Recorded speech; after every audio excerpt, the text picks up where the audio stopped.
Ok. ¿Qué tal? ¿Cómo está Sebastián? ¿Qué tal? Un placer, muy buenas noches, gracias por recibirme. No, un placer tenerte a ti, que eres como que un ícono para explicar desde tu experiencia lo que sucede en el país ahora.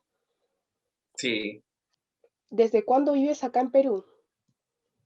bueno, mira, yo llegué en diciembre del 2013, o sea, hace 7 años.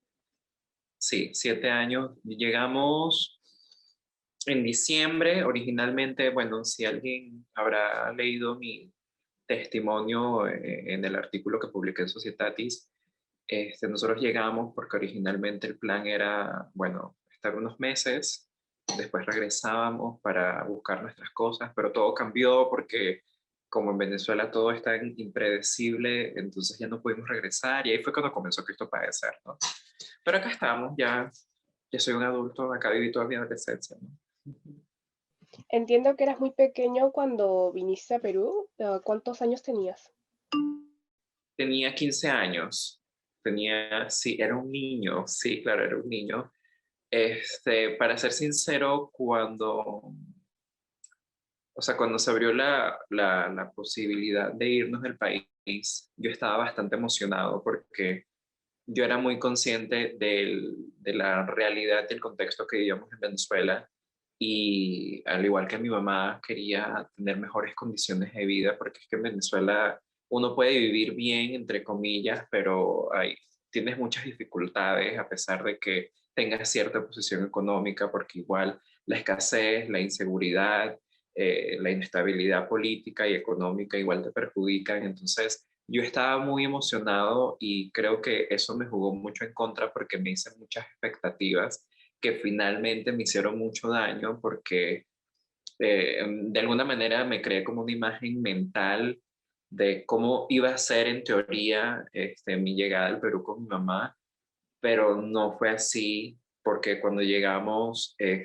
bueno, mi mamá llegó primero y luego yo llegué un mes después y estuvimos unos meses bien, tranquilos, entre comillas, pero luego, como les había comentado, el plan originalmente era regresar a Venezuela para ir a vender la casa, el carro y con ese dinero regresar al Perú y establecernos tranquilamente con ese dinero, pero justo explotaron las manifestaciones del 2014 y ya a mi mamá le dio mucho miedo ir y bueno, mientras tanto bueno, mi mamá iba a estirar el poco dinero que nos quedaba hasta donde alcanzara y bueno, llegó el día en que la plata, ajá, llegó un día en que, bueno, la plata se acabó y eso fue muy duro porque, bueno, yo tenía otra vida realmente muy distinta a la que tenía en Venezuela, si me permiten contarles.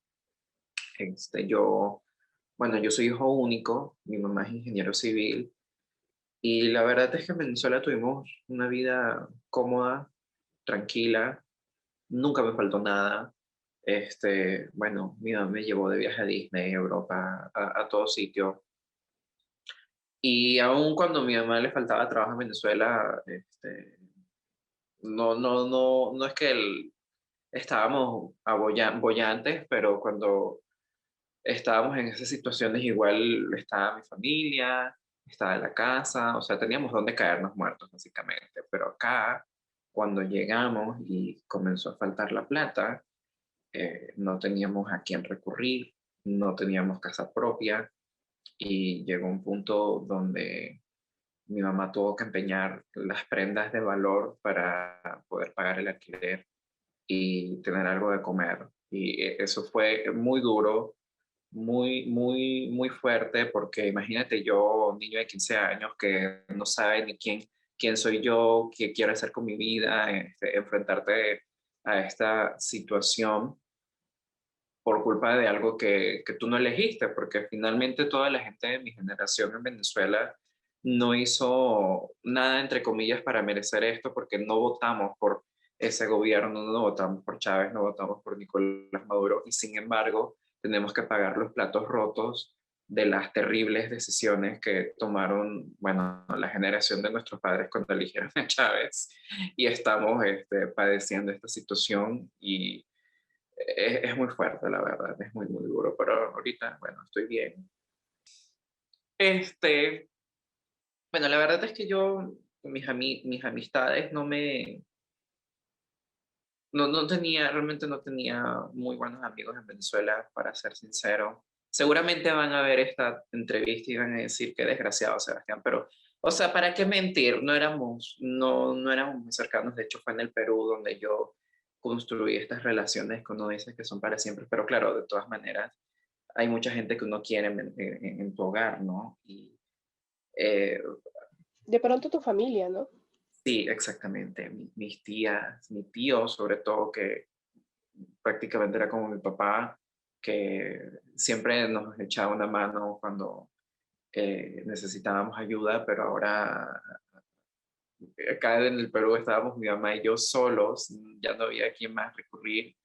Pero yo creo que para mí emigrar fue más traumatizante por el hecho de que al mismo tiempo que, bueno, mi vida se estaba cayendo a pedazos por emigrar, yo estaba, o sea, padeciendo de problemas personales porque cuando era adolescente sufrí mucho con la depresión y la ansiedad y por esta circunstancia se exacerbó mucho más porque era una situación de mucho estrés, de no saber qué iba a pasar mañana, si mi mamá iba a tener para pagar el alquiler, si íbamos a tener para comer. Y todas estas preguntas no dejaban de hacer eco en mi cabeza, sumado a también los problemas personales que yo tenía y a mí o sea, me desmotivó bastante, me dolió bastante. Y llegó un punto donde ya no pudimos, recuerdo ya mi mamá no pudo pagar el alquiler y nos tuvimos que mudar con una tía, que estuvimos ahí más o menos un mes y luego fuimos con unos primos de mi mamá. Y ahí yo sí siento que tocamos fondo. Yo estoy muy agradecido con mis tíos, pero lo que pasa es que no tenían otro espacio donde alojarnos y teníamos que estar en un depósito. Y justo había tenido muchos problemas en el colegio porque para eso yo estaba estudiando. Entonces, ahí sí yo sentí que me deprimí mucho más porque extrañaba, ¿sabes? Las comodidades, lo que alguna vez tuve y que ahora realmente se veía como una posibilidad, bueno, ni siquiera una posibilidad, como un escenario casi improbable, imposible, porque simplemente no veía salida a esta situación y, y fue, o sea, realmente fue para mí muy duro y además cuando yo llegué no había muchos venezolanos, los pocos venezolanos que habían, eran más o menos personas como nosotros, pues que estaban saliendo, escapando de la situación, pero no era como hemos visto ahora que se ha producido este éxodo masivo y en cada esquina tú ves un venezolano. Pero sí, o sea, lo que pasa es que para cada persona emigrar es distinto.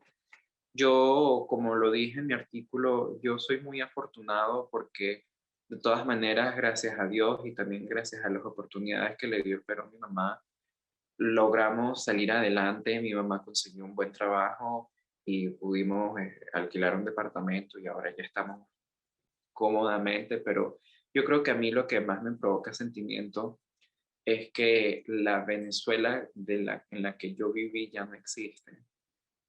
Y se siente como si cuando yo me monté en ese avión, se siente como si hubiera caído una bomba en Venezuela. Y ver, a mí realmente me duele mucho ver, porque yo en verdad agradezco lo que tengo, pero a mí me cuesta pensar la gente que está pasando tantas necesidades y que de ninguna manera se merece esto. O sea, yo realmente yo no puedo ser indiferente de saber que hay gente que en Venezuela está comiendo de la basura. No me duele como toda mi familia se empobreció por esta situación, cómo ¿O eras lo de, disculpa que te interrumpa, eras de clase media? sí, sí, sí. Como te dije, mi mamá es ingeniero civil y tuve una vida muy acomodada. Yo, bueno, tenía, a los 15 años ya había conocido Europa, Estados Unidos, Disney, Nueva York, Cincinnati, estuve en Buenos Aires, en Madrid, en París. Pero porque mi mamá trabajaba, le iba muy bien, nunca nos faltó nada. Y no está mal, ¿no? No está mal que Claro, por tu trabajo puedas claro, no, acceder a eso. nunca robó a nadie, no es un caviar, no era una caviar que estaba en el Estado.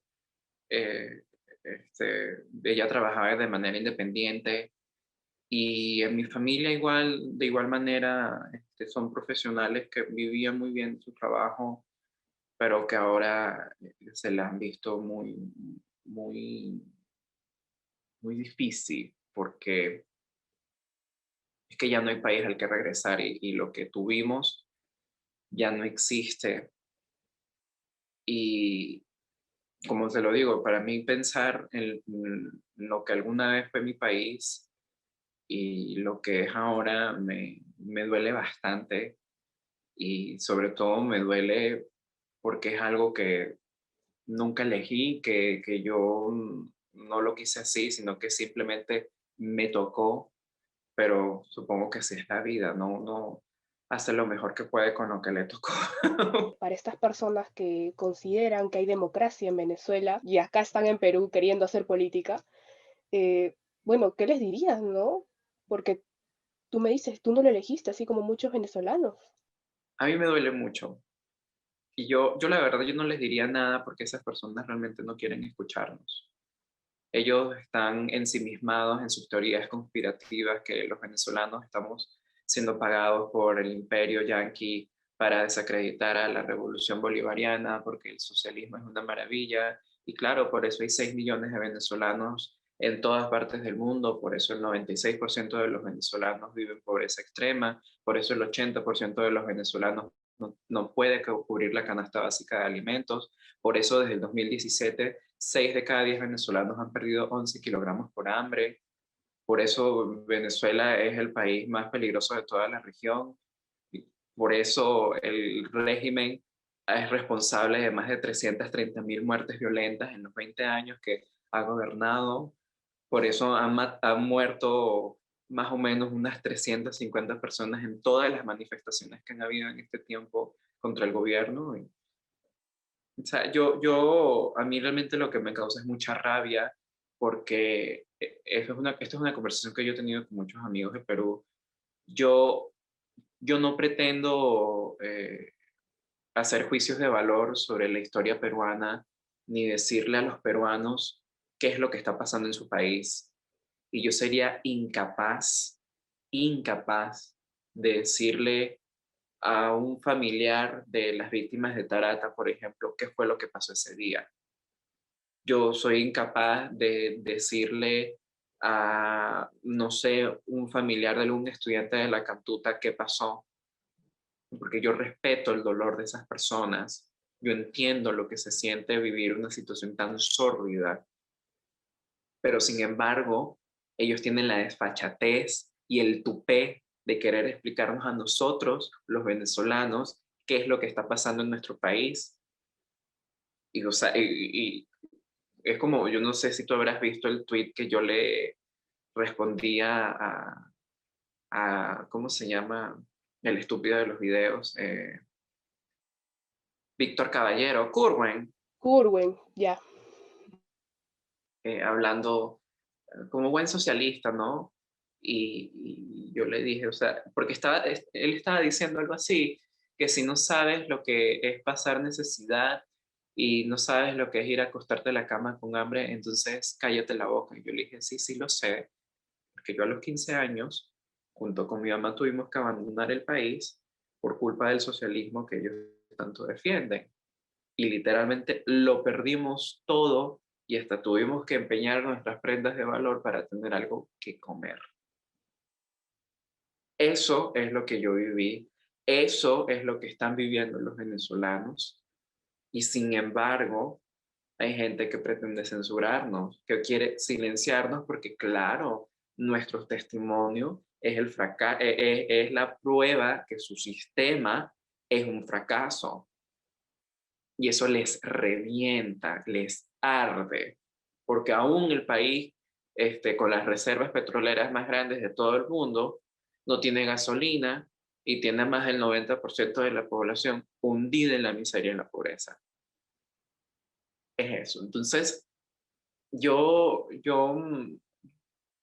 ¿sabes? Es algo que a mí me choca bastante y esa es la razón por la que yo comencé a hablar de este tipo de cosas en mi cuenta de Instagram, porque yo creo que es importante hacerlo, porque yo me imagino, yo no me imagino qué dirían ellos si un venezolano conocido, algún político venezolano tratara de defender a Alberto Fujimori o a Montesinos, pegarían el grito al cielo. Y sin embargo, tenemos a personas como Verónica Mendoza defendiendo al régimen de Nicolás Maduro. Claro, no abiertamente, ahora no lo dice, porque obviamente eso le mancha un poco la imagen, pero cuando ella es una tremenda chavista, pues al Arturo Ayala, el comunista, hablando, gritando maravillas de Chávez.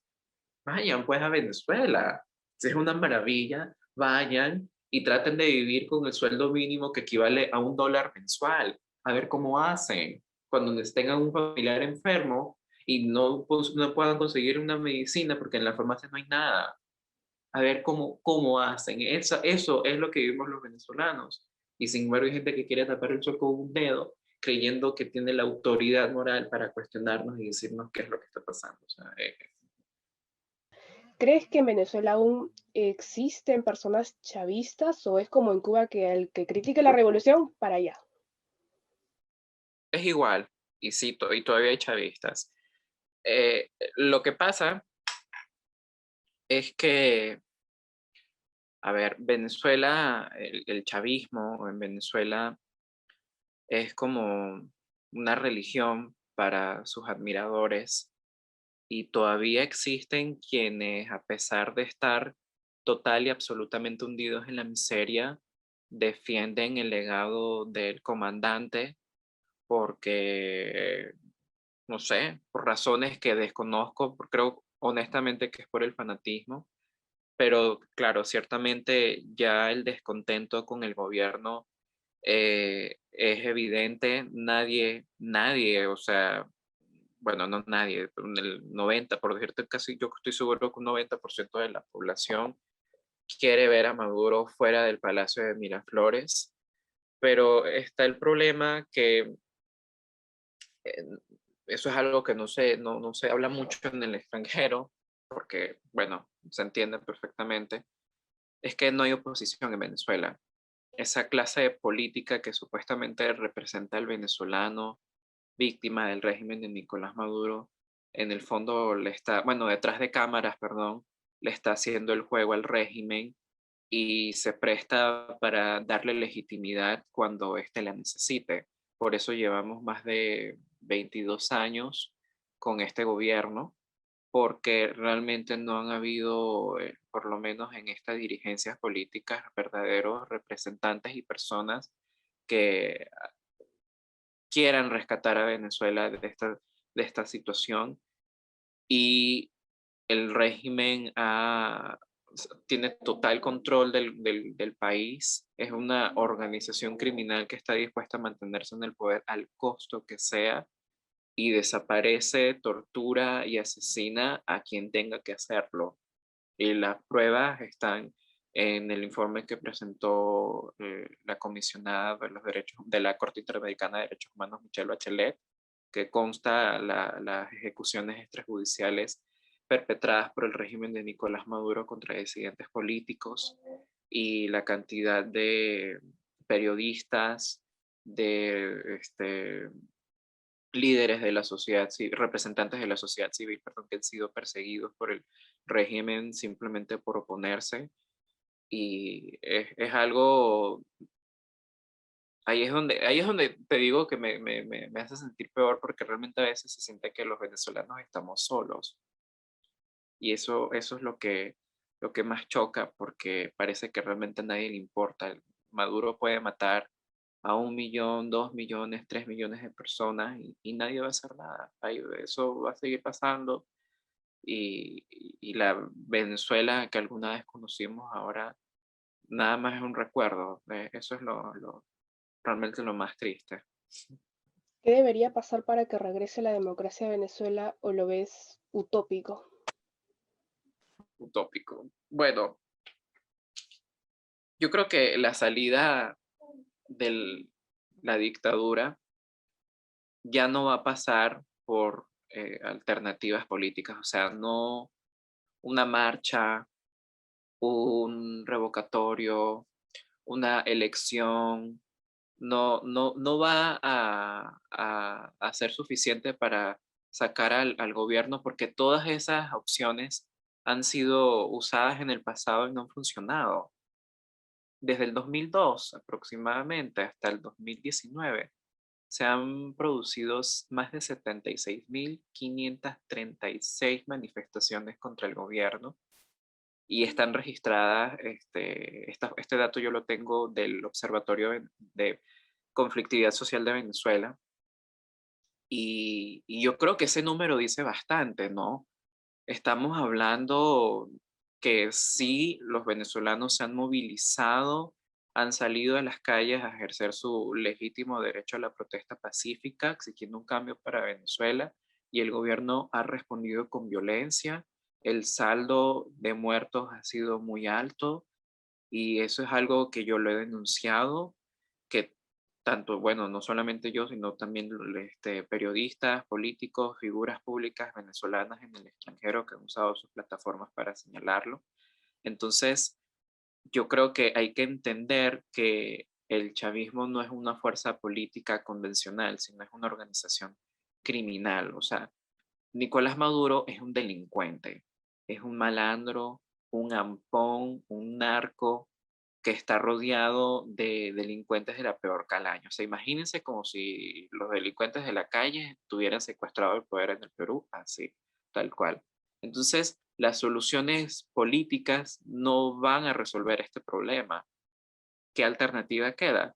La fuerza, que choca mucho, que no es discutida en los ámbitos internacionalmente, porque obviamente nadie desea para ningún país una guerra civil o un conflicto armado que deje muchas muertes inocentes, pero es que sin haber guerra, el chavismo está matando más gente de lo que pudiera,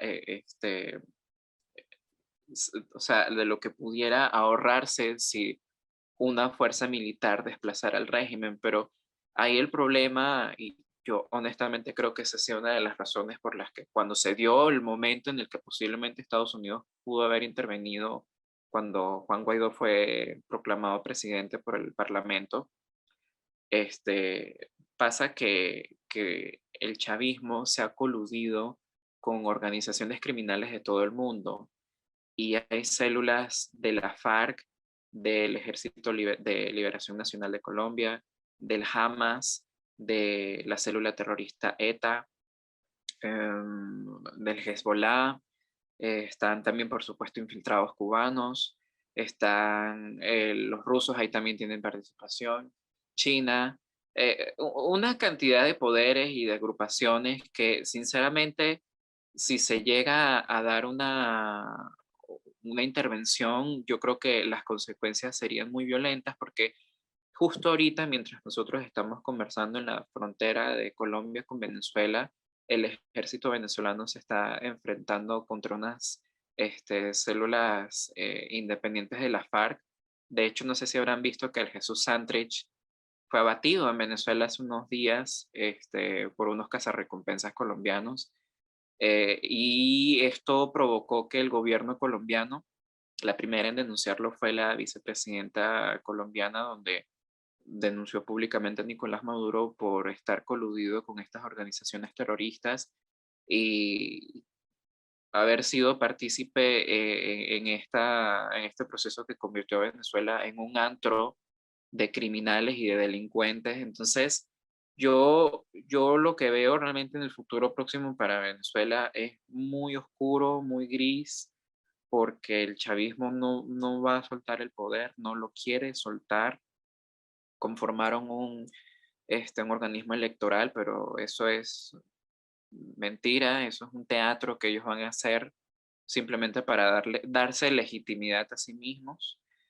Y mientras tanto, la gente va a seguir muriéndose de hambre, la gente va a seguir saliendo por las fronteras y el problema de Venezuela va a continuar empeorando por cada día que no se haga nada. Entonces, no sé.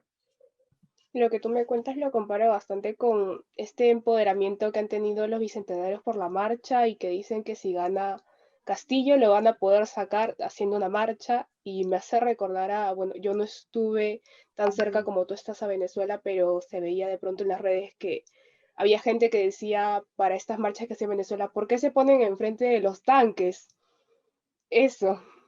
Y no hubo Me acuerdo, intervención ni los movimientos dijeron y hay que hablar por las marchas de Venezuela ni nada.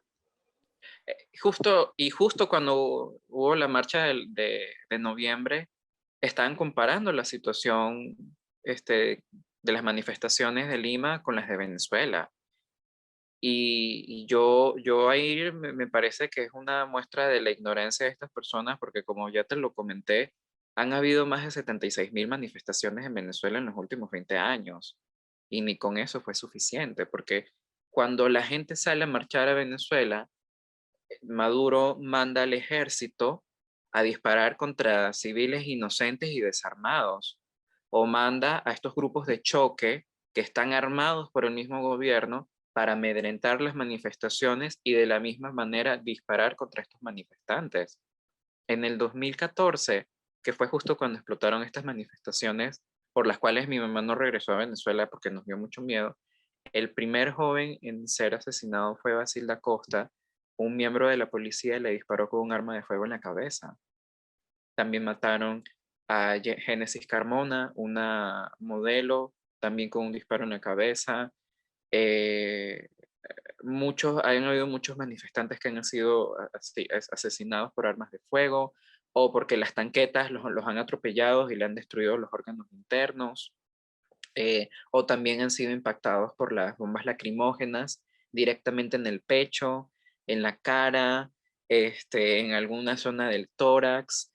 Y todas estas muertes, todos estos hechos que yo te estoy haciendo mención, han sido registrados por muchísimas organizaciones como la Human Rights Watch, el Observatorio de Conflictividad Social de Venezuela, la Corte Interamericana de Derechos Humanos, Provea, si uno hace una búsqueda rápida en YouTube, en Google sobre la represión en Venezuela y cuántas personas han fallecido, te vas a encontrar imágenes verdaderamente de terror, como miembros del ejército y de la policía disparan contra los manifestantes o los golpean, los arrastran. Hay un video horrible que arrastran a un muchacho con una moto.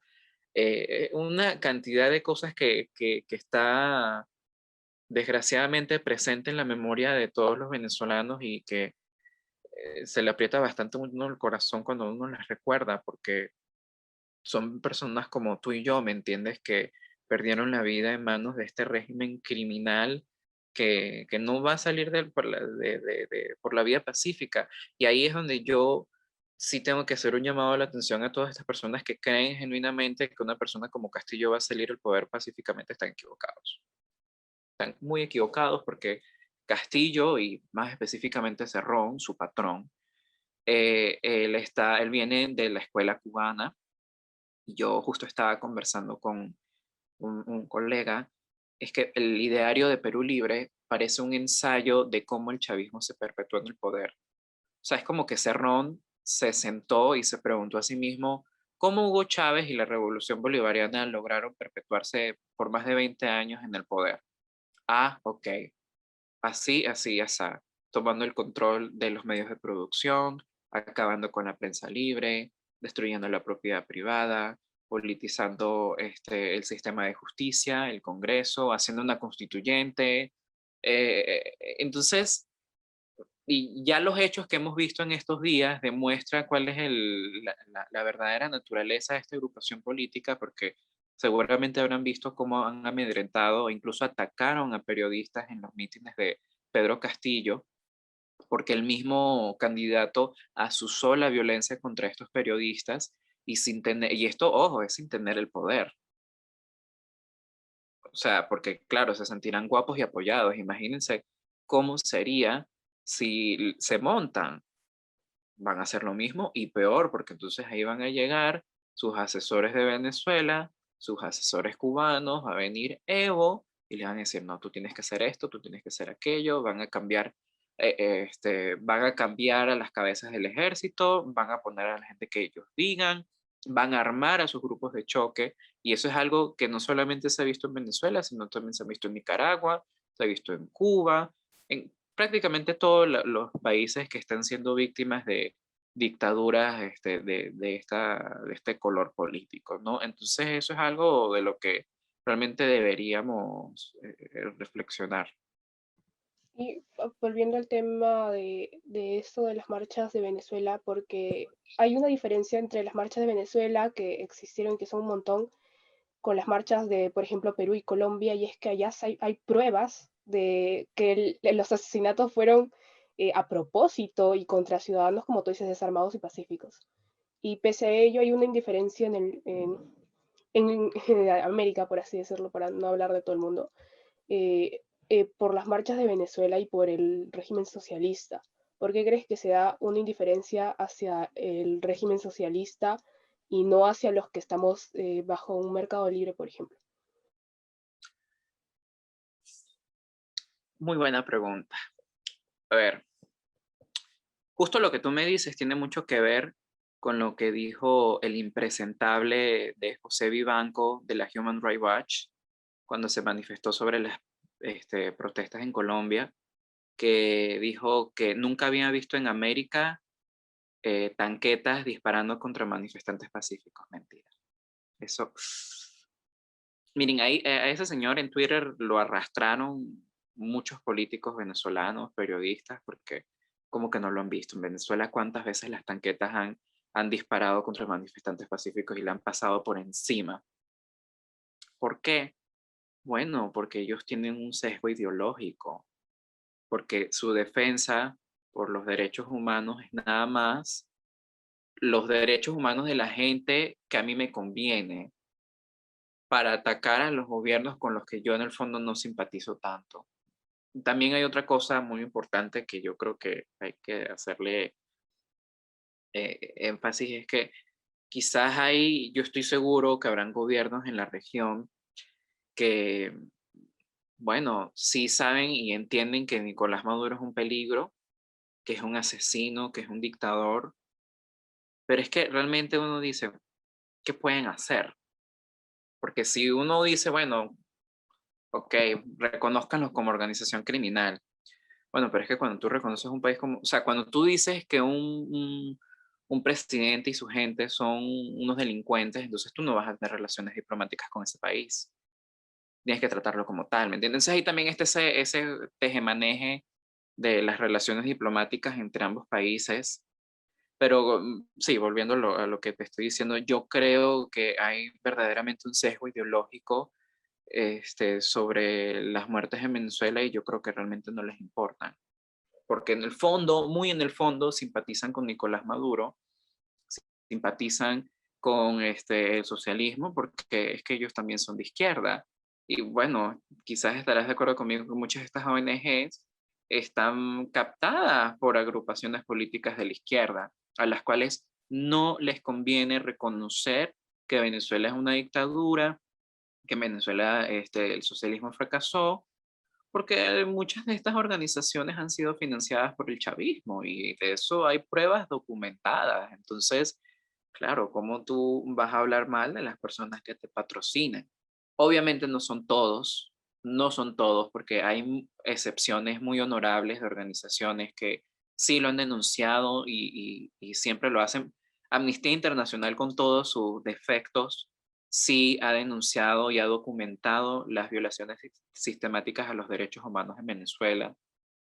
Igualmente la Corte Interamericana de Derechos Humanos, aunque no responsabiliza a Nicolás Maduro, pero por lo menos sí hace el trabajo de documentar estos casos de ejecuciones extrajudiciales. de desapariciones, de persecución política, pero finalmente todo cae en eso, que muchas de estas agrupaciones realmente no les importa lo que está pasando en Venezuela, porque lo único que les incomoda es que la dictadura sea de derecha y no de izquierda. Y es lo mismo, es la misma razón por la que están callados por lo que pasa en Cuba, o lo que pasa en Corea del Norte, o sin ir muy lejos en algunos regímenes que no son tan violentos, entre comillas, como Evo en Bolivia, o bueno, antes Correa en Ecuador, Evo es pero finalmente, la bandera del izquierdismo para decir funciona y siempre que vas a un debate, la izquierda te dice, pero Bolivia es lo máximo. sí, sí, es lo máximo, y por eso están como están, mentira. Y no se pronuncian, no se pronuncian sobre, bueno, el caso cuando Evo Morales bueno, renunció al poder porque se robaron las elecciones y la misma OEA lo reconoció de esta manera. Bueno, la OEA yo creo que es el único, de verdad, el único organismo que realmente sirve y que sí ha llamado a Nicolás Maduro dictador. Ay, ¿cómo se llama el presidente de la OEA? El uruguayo. Ay, no me puedo acordar, puedes buscarlo, a ver. Creo que Luis Almagro. Luis Almagro. Luis de Almagro. No sé si tú alguna vez viste, de repente no lo habrás visto, porque fue hace tiempo. Él escribió una carta a Maduro donde le dijo hasta de que se iba a morir. Y esas cosas importan porque cuando, es una autoridad, ¿me entiendes? Una autoridad que reconoce a Maduro como un dictador, como un asesino, como el responsable de esta desgracia de lo que está viviendo en Venezuela. Y esas cosas uno las tiene que, yo por lo menos como venezolano las agradezco bastante y también las reconozco porque a diferencia de estas organizaciones como lo que hemos estado conversando, no se manifiestan, no se pronuncian porque obviamente no les conviene. Estas organizaciones de las que hablas es más o menos porque, bueno, ahora estaba scrolleando un poco en tu Instagram y hablas sobre Verónica Mendoza y entiendo que te refieres a la izquierda progresista que se une con la izquierda radical cuando le conviene.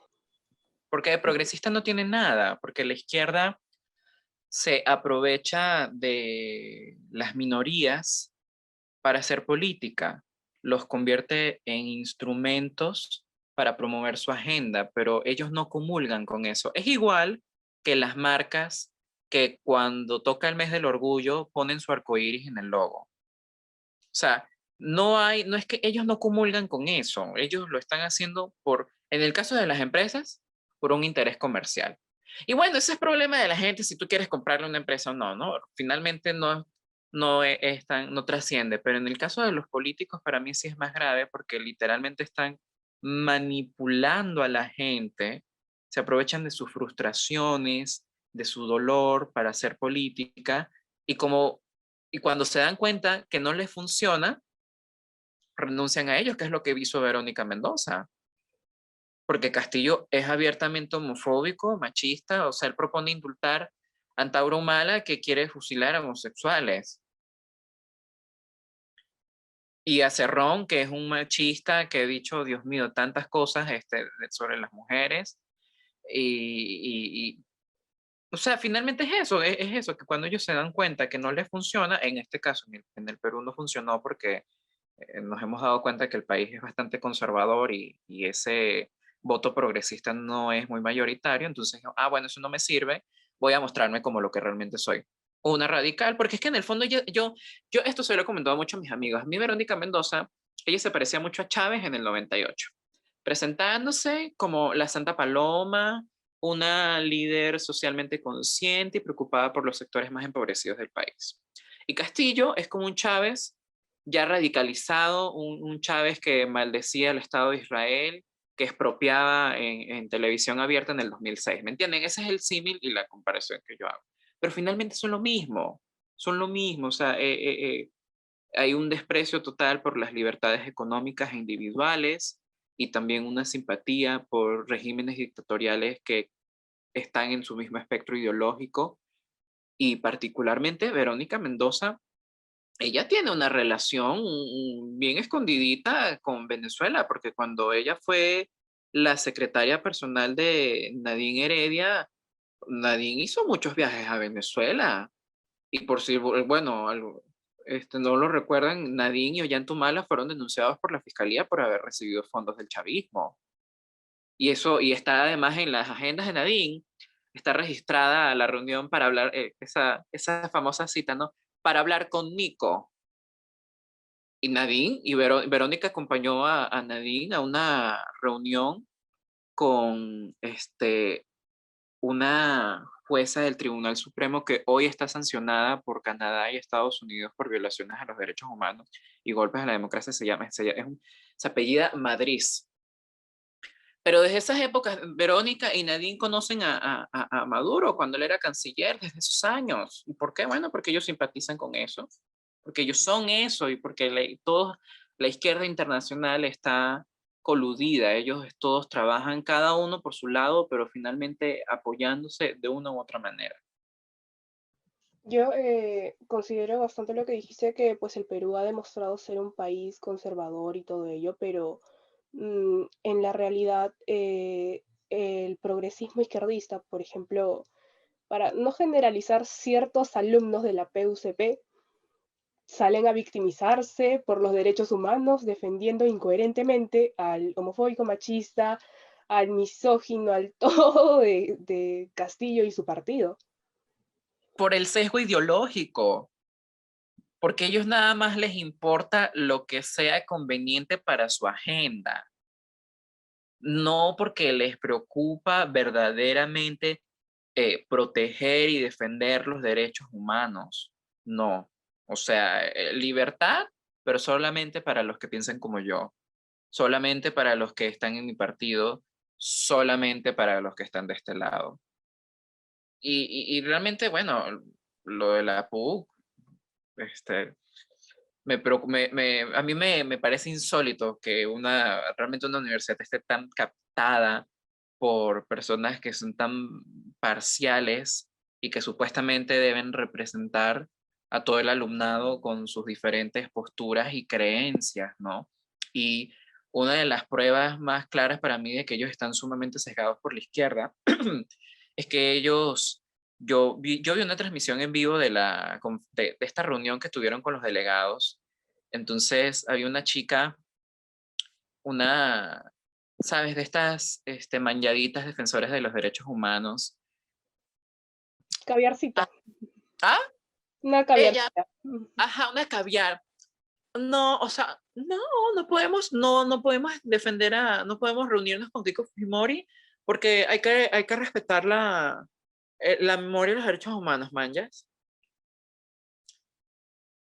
3 días después, publicaron en Twitter un comunicado condenando la violencia, las manifestaciones de Colombia. Yo te apuesto que si tú buscas si alguna vez ellos se han manifestado por las violencias, las manifestaciones en Venezuela, no hay ni un solo tweet. No hay ni un solo tweet. Y el tema de las manifestaciones en Colombia, yo creo que ya a estas alturas se ha probado que realmente la izquierda ha usado la violencia porque originalmente, claro, estaban con todo su derecho a manifestarse por una subida de impuestos, pero yo creo que ya llegó un punto donde se desencadenó la violencia y se produjo todo este despelote, pero el hecho, particularmente para mí, es que quieren presentar a Iván Duque, lo quieren equiparar con Nicolás Maduro, por favor.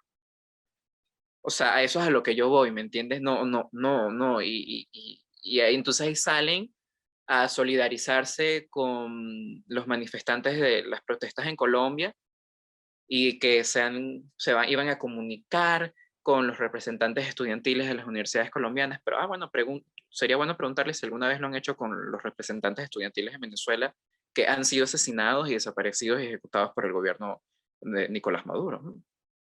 Y es por lo mismo que tú dices, ¿no? La izquierda cuando le conviene se une. Y para preguntarte si de pronto sabes o no si en Venezuela en su momento, cuando empezó el socialismo, había una izquierda progresista. Sí, izquierda progresista. No, bueno, mi mamá opinando, no existe. Bueno, ahí tendría que darte como una pequeña clase de historia venezolana. Mira, esto es algo que nadie lo dice, pero desde antes de Chávez estuvimos gobernados por más de 40 años por la izquierda, por unos socialdemócratas, hay un partido que se llama Acción Democrática, que nace del APRA. De hecho, el líder histórico de Acción Democrática es Rómulo Betancourt, que conoció a Aya de la Torre, le tenía mucha estima. Y bueno, el APRA son socialdemócratas, ¿no? Pero en el caso de Venezuela, cuando cayó el último gobierno militar en 1958, que era de derecha, como tercera vía, era una cosa ahí, una mezcolanza. Desde entonces hemos sido gobernados por socialistas que convirtieron a Venezuela en este estado benefactor muy abierto socialmente. Y es algo muy importante tener claro que realmente todos estos años en que hubo democracia en Venezuela, el Estado siempre tenía un rol intervencionista en la economía, o sea, nunca hubo libre mercado.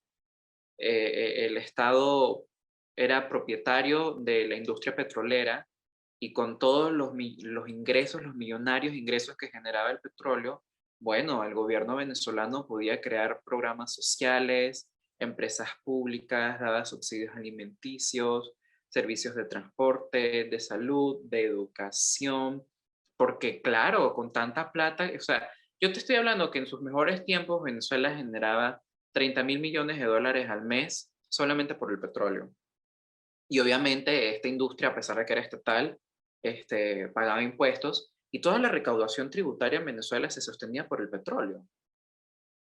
Y entonces estos gobiernos democráticos creían que básicamente que el Estado debía ser el sugar daddy de la población y darle a todo el mundo todo gratis. Entonces, cuando llegó Chávez, realmente Chávez es una continuación de este modelo intervencionista, con el detalle que, claro, Chávez es un comunista que no cree en la propiedad privada y expropió negocios y empresas de todo tipo. Pero es lo mismo, es el Estado, el gobierno recibe plata de lo que genera el petróleo y bueno, ellos lo mandan a subsidios, a un montón de programas sociales y básicamente en todo eso se fue la plata. Entonces, eso es algo que hay que entenderlo porque quizás habrás visto, hay una publicación que a mí me choca bastante verla porque siempre circula de vez en cuando que dicen que en Venezuela los jóvenes salieron a protestar por una constituyente y mírenlos hoy cómo están. No, eso no fue así. El que promovió esa constituyente fue Chávez y nadie más. Y como te digo, antes de la llegada de Chávez en Venezuela no había libre mercado. El Estado controlaba precios, había control cambiario, había muchas regulaciones del mercado, habían empresas subsidiadas, había muchísimas empresas públicas. Es que mira, darte un dato, en 1982 el Estado contrataba a más de la cuarta parte de la población activa en Venezuela. O sea, eso es un montón, no, de gente. Y ese número no se redujo mucho después que llegó Chávez al poder. Entonces, y de hecho esa es una de las razones también por las que estamos en esta situación, porque esta oposición que hay en Venezuela realmente no es de derecha, es de izquierda. Todos son socialdemócratas, hay uno que otro partido de centro derecha, pero nadie les hace caso. Entonces, Hay en todo lo que has dicho un discurso que escuché de algunos venezolanos dándolo como ejemplo, no sé si se habrá dado de verdad, pero acá sí lo compartimos y sí lo hemos escuchado en Perú, que es, nuestro país es rico, por eso va a funcionar acá el socialismo y lo que quieran. No sé si pasó allá, pero lo escuché, pero acá sí pasa. se dice, ¿no? Como que, ay, no, no vamos a hacer Venezuela. Bueno, y en Venezuela decían, no vamos a hacer Cuba. ¿Y cómo estamos? Peor que Cuba. Porque al menos la gente en Cuba no se muere de hambre, vive una dictadura, pero la situación es distinta, ¿no? Este, lo que pasa, como te lo expliqué con lo del petróleo, es que el principal promotor del desarrollo económico en Venezuela es el Estado, no la empresa privada. Por eso cuando Chávez comenzó a expropiar a diestras y siniestras, la recaudación tributaria no se vio perjudicada porque el barril de petróleo estaba a $120 y se vendían 3 millones de barriles de petróleo al día. Tú haces el cálculo de lo que hacía en un mes, en un año la calculadora explota. Entonces había plata, ¿me entiendes? El petróleo mantenía todo. Pero entonces ahí está la reflexión. Ni con todo ese dinero Venezuela aguantó. Cosa muy diferente en el Perú, donde el principal promotor del desarrollo económico es la empresa privada. Y más del 70% del capital está en manos del privado. Y el gasto público en el Perú se sostiene con los impuestos que pagan las empresas formales y sobre todo las mineras que sí pagan impuestos. Entonces, si tú las expropias, si tú las arruinas, ¿de dónde vas a sacar plata? Porque que yo sepa, Perú no tiene petróleo, no tiene una industria petrolera. Porque cuando Venezuela comenzó a expropiar todo eso, bueno, tú tenías a PDVSA, que es la empresa que explota el petróleo, y ahí se aguantó durante un tiempo, pero claro, ¿qué pasó? Que el precio del barril cayó, porque el petróleo es así, ¿me entiendes? Pero en el Perú, entonces eso es Es algo que la minería la que tanto odia, tanto satanizan la que los de tanto odian, izquierda. la que tanto odian es la que mantiene, la que le paga el sueldo a Sagasti y a todos esos, y a todos esos caviares y las asesorías que les prestan a los ministerios. De ahí sale el dinero, porque es que de dónde creen? O sea, realmente es una ingenuidad. O sea, ¿de dónde creen que sale la plata? ¿Del aire? No, las empresas pagan impuestos y con esos impuestos el Estado puede disponer para pagar nómina, en fin, mantener los hospitales, pagarle a la policía, los bomberos, el ejército, todas las oficinas, todas ¿cómo se llaman? Estas instituciones estatales que, bueno, dependen de lo que les manda el gobierno central. Entonces, yo te lo digo, yo creo que si llega Castillo y comienza a expropiar, así como él quiere, o sea, el Perú se va a ir, discúlpame la palabra, bien rápido a la mierda. Pero bien rápido, mucho más rápido que Venezuela, porque en Venezuela tuvimos el petróleo, pero Perú no tiene petróleo. Entonces, llega, expropio todo, arruino, acabo con todas las empresas formales y hundo en la pobreza a toda esta gente que trabaja. ¿Qué va a pasar? O sea, hay que pensar, yo invito a la gente a que piensen en las consecuencias lógicas de las propuestas que plantea Pedro Castillo, al margen de cuál sea nuestra tendencia política. ¿Qué va a pasar si prohibimos las importaciones? ¿Qué pasa? Y creo que lo hemos aprendido. ¿Qué pasa cuando sube el dólar? Todo sube. Y cuando se devalúa la moneda. ¿Y quiénes realmente pagan los platos rotos en esta situación? Los más pobres, los más vulnerables, la clase media, porque eso es algo que también se tiene que tener, que en estas situaciones, que eso yo lo dije, los ricos siguen siendo ricos, los pobres se hacen más pobres y los que estamos al medio salimos perdiendo. Y eso es una cosa que lo tenemos que tener bien, bien claro a la hora de elegir y sobre todo de hacer un análisis, como te digo, de cuáles serían las consecuencias de estas propuestas que finalmente le darían el tiro de gracia ya a una economía tan golpeada como la nuestra.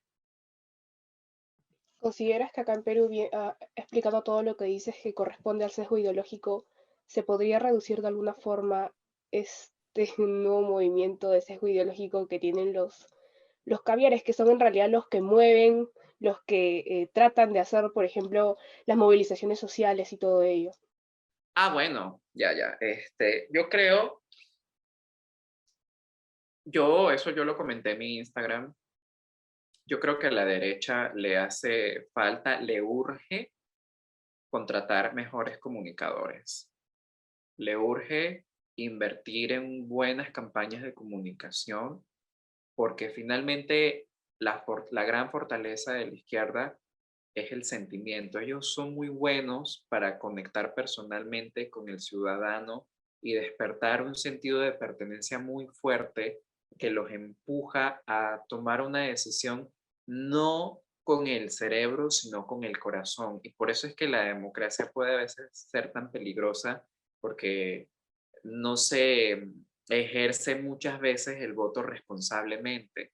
Entonces, yo creo honestamente que aquí es que donde depende de todas las agrupaciones políticas verdaderamente democráticas en el país, de redoblar los esfuerzos para conectar mejor con el ciudadano y explicarle, hablarle qué es lo que tú ofreces y sobre todo lo más importante, por qué estas propuestas que aunque suenan bien, no necesariamente significa que saldrán bien.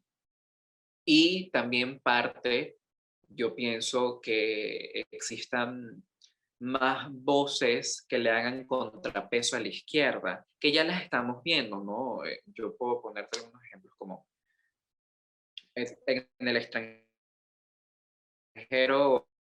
Gloria Álvarez, Agustín Laje, Javier Milei, Antonella Martí. En el Perú yo pienso, me cae muy bien, se llama Vania Thais, incluso, ay, ¿cómo se llama? ¿Cómo se llama el que tiene este programa en Willax? Aldo Mariátegui. O sea, yo a lo que yo voy con esto es que, ¿cómo? Beto, creo que te referías. Beto, claro, Beto Ortiz, por supuesto, Beto Ortiz, Jaime Bailey, bueno, Vargas Llosa, su hijo Álvaro Vargas Llosa está comenzando a tener una voz importante en el movimiento liberal. Entonces, yo pienso que se trata de eso, de que exista un verdadero contrapeso en la derecha que decida con mucha convicción enfrentar a la izquierda y sobre todo con propuestas, porque no podemos caer también en el populismo y propuestas dictatoriales que no ayudan en nada al movimiento liberal. Y es eso realmente, que los políticos, primero que los políticos contraten mejores comunicadores, les urge. Segundo, que se le dé, yo pienso, más apoyo y muchísima más atención a estas voces dentro y fuera del país que le dan un contrapeso a la izquierda. Y finalmente nosotros nos informemos, porque ahorita estamos, o sea, que usemos la información en la que tenemos acceso a través de nuestro celular para bien. Porque bueno, yo no le digo a la gente que necesariamente sea ultraconservadores o libertarios, pero que se informen, que busquen, se cuestionen y entiendan la importancia que es ser consciente en democracias como la nuestra para finalmente tomar una decisión responsable cuando toque votar. Y hablando justo de eso, te cuento lo que sucede en el Perú, que con ya la PUCP ya sabes más o menos un alcance, pero en varias universidades, no solamente en la PUCP, pasa que está mal visto ser de derecha. Y te lo digo yo que estoy en la Universidad de Lima, estudio comunicaciones, y pues cualquier profesor que te vea de derecha ya hay una barrera no solamente para las notas, sino también para la socialización. Las personas como que te ven mal. Y por eso muchos de derecha dentro de las universidades están como que silenciados. Que hablen, que usen su voz, que no se dejen, porque ese es el problema, porque si uno se deja, entonces marcas un precedente, estás diciéndole sin decir nada que está bien, que estoy aceptando, voy a asumir una posición de sumisión y voy a autocensurarme porque no quiero, voy a evitar la confrontación. No. O sea, yo te lo digo particularmente, yo, en mi caso a título personal, yo he decidido, bueno, todavía, esperemos pronto, tenga mi espacio en la televisión, pero yo voy a usar mi voz no solamente para denunciar al régimen de Nicolás Maduro en el extranjero, sino también para hablar sobre el verdadero peligro que representa la izquierda para la democracia, no solamente en nuestro país, en el mundo, y hacerlo con mucha convicción. Es cierto que hay todavía no tenemos el impacto mediático que sí tiene la izquierda, porque es que también hay que entender que la izquierda también está apoyado por muchos artistas, o sea, porque culturalmente la izquierda está muy bien posicionada. Eso es una cosa que hay que entenderlo, hay que ser muy conscientes de que no solamente la izquierda se ha infiltrado en espacios académicos como los institutos y las universidades, sino que también están en la prensa, están en el arte, están en el cine, están en la música, están incluso en los influencers. Entonces, eso yo creo que es importante reconocerlo para partir, ¿sabes? Desde la humildad, saber reconocer que este es un enemigo poderoso y bueno, redoblar esfuerzos para hacerle frente, que si no, yo pienso que si no existieran estos medios que estamos viendo que están surgiendo como Piensa P, Societatis, Concilium, por decirte esos tres, ¿no? Yo creo que si no existieran, estuviéramos Instagram y Twitter y Facebook estuviera plagado de las publicaciones de Waika, de Útero, de todas estas páginas que tienen un sesgo y que no está mal porque, o sea, cada quien es libre y finalmente ellos son medios privados y pueden hacerlo, pero particularmente el problema y la incomodidad que yo tengo es que ellos se presentan como medios imparciales, sin sesgo político, pero que demuestran de manera constante que sí lo tienen. Entonces, finalmente todo depende de nosotros, de alzar la voz, de no dejarse y sobre todo de asumir con mucha convicción que hay que enfrentarse con ideas, con propuestas, porque es que si los dejamos nos van a comer. De hecho, Alex Kaiser, no sé si sabes quién él es, un político chileno. Ay, bueno, habrás visto lo que pasa en Chile. Él compartió en su Twitter una cita de un libro que decía que si la izquierda sigue avanzando sin contrapesos, Chile va a acabar en la desgracia. Parafraseándotelo. Y eso fue de un libro del 2009. Bueno, mira qué pasó, qué acaba de pasar en Chile.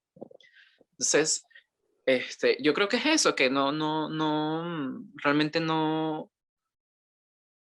podemos quedarnos de brazos cruzados mientras la izquierda avanza muy cómodamente en alianza, por supuesto, de todos sus amigos en la prensa, en la política, en los espacios académicos, o sea, Y en las hay que... ONGs, ¿ah? Hay que decirlo. ¿Ah? Y en las ONGs. Y en las ONGs, claro, hay que asumir el reto y dar la cara y salir adelante, más nada.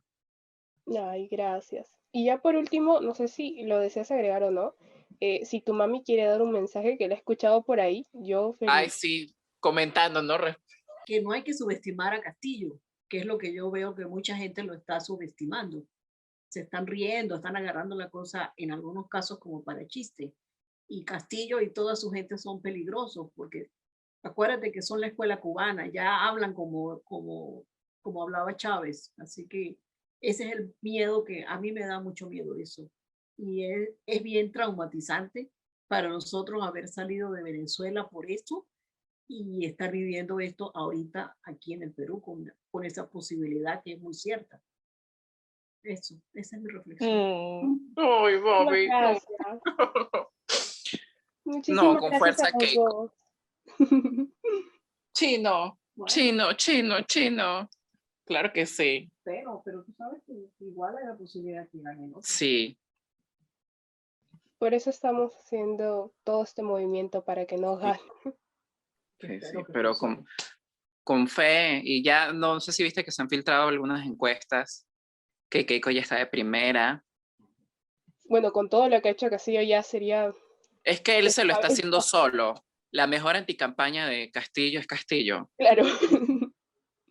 Claro, pero lo que dice mi mamá tan delicadamente, lo que pasa es que hay mucha gente que no piensa y les gana el Fujimori nunca más y no dimensionan el peligro, ¿no? Pero no, yo, mira, con fe, con mucha fe, yo creo que lo que está haciendo Castillo, él solito se está poniendo la soga al cuello, porque es que no se va a moderar y eso es lo que va a pasar, que finalmente la gente va a votar por miedo.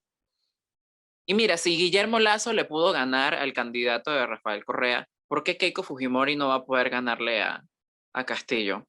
O sin ir muy lejos, si Alan García pudo destruir al país en su primer gobierno y se pudo convertir en presidente por segunda vez, ¿por qué Keiko no puede ser presidenta? Por favor. Latinoamérica y sus playas, todo es posible. Muchísimas Claro, gracias de verdad a los dos. A tu mami, gracias por haber dado ese mensajito y a ti por haberte abierto tanto. De sí, verdad, muchas nos va a servir gracias. muchísimo tu experiencia. Gracias. Listo, Muy pues un bien. abrazo, cuídate.